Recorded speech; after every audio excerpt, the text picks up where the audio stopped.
Continuem conosco, porque a gente vai rapidinho para onde? Para Caracas, exatamente onde tudo está acontecendo. A nossa correspondente Luciana Tadeu traz mais informações ao vivo. Luciana, olha, falta pouco tempo, quero saber como está o clima por aí. Luciana, boa tarde para você.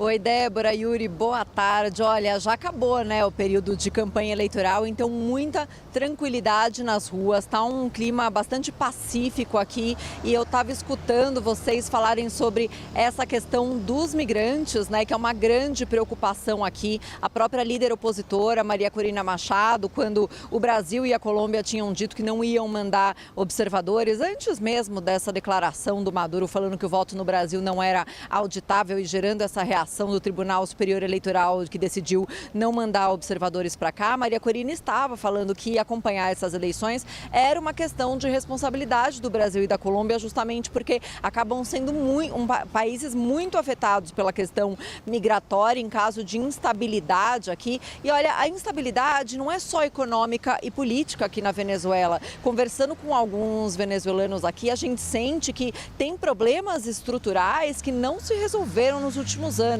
Então, saiu em muitas notícias no Brasil, a gente acompanhou de longe que aqui começou a faltar água, então teve crise de eletricidades, apagões, as bombas da cidade que distribuem água para a cidade pararam de funcionar e começou a diminuir o abastecimento de água e faz anos que a Venezuela está em racionamento de água. Aqui em Caracas eu estou na região de Altamira, aqui na região onde eu estou, diversos edifícios perfuraram poços para conseguir ter acesso à água, porque a água só chegava algumas vezes por dia. E conversei com moradores de regiões mais afastadas de Caracas que me dizem que a água só chega 2 vezes por semana e durante a madrugada. Então, durante a madrugada de domingo, a madrugada de segunda, as pessoas têm que ficar acordadas e assim, para fazer um mutirão na casa para coletar a água, colocar a roupa para lavar e tentar aproveitar essas poucas horas de água para ter água. Também é muito comum a gente escutar notícias do interior do país, de outros estados. Aqui em Caracas já não tanto, apesar disso ter acontecido muito nos últimos anos,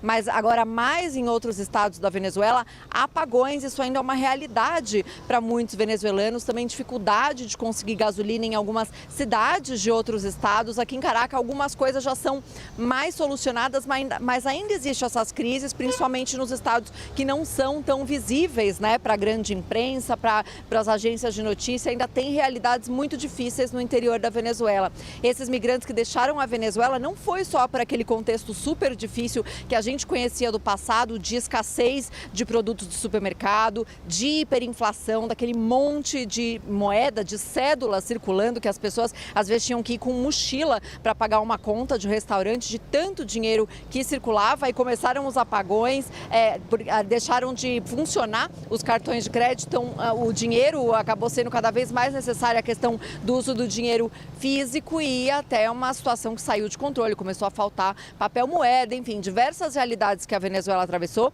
acabou expulsando muita população daqui, que acabou desistindo de tentar a vida aqui, foi tentar a vida em outros países. Muitas das regiões receberam muito migrantes. Isso criou uma realidade diferente aqui na Venezuela. Então, faz uns 2 anos eu vim para cá, eu conheci gente que vivia de cuidar apartamentos de gente que tinha migrado. Então tem cuidadores de apartamento, de gente que foi embora do país e deixou o apartamento vazio e agora esse apartamento precisa de um cuidado, precisa de uma manutenção mínima, alguém que cuide até dos objetos pessoais, porta-retrato, que tire um pó de vez em quando. Então tem gente que vive cuidando apartamentos de imigrantes que saíram do país. Também tem gente que vive cuidando de idosos que saíram do país, porque muitos jovens saíram, mandam o dinheiro do país onde estão para os seus parentes que ficaram aqui.